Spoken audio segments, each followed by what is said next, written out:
how to transfer photos and videos to Files app on iPhone. Hey guys, in today's video, I'm going to show you how you can easily transfer your photos and videos from the Photos app to the Files app on your iPhone. Make sure to stick around till the end and let's get into it. Alright, first go ahead and open the Photos app.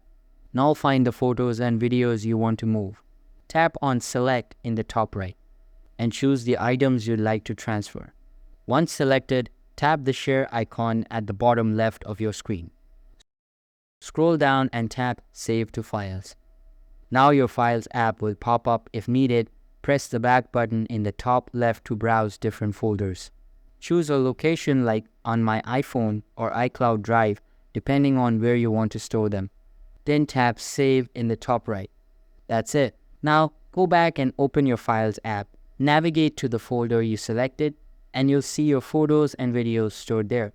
If this video helped you out, don't forget to like it and subscribe to the channel for more useful iPhone tips. Thanks for watching.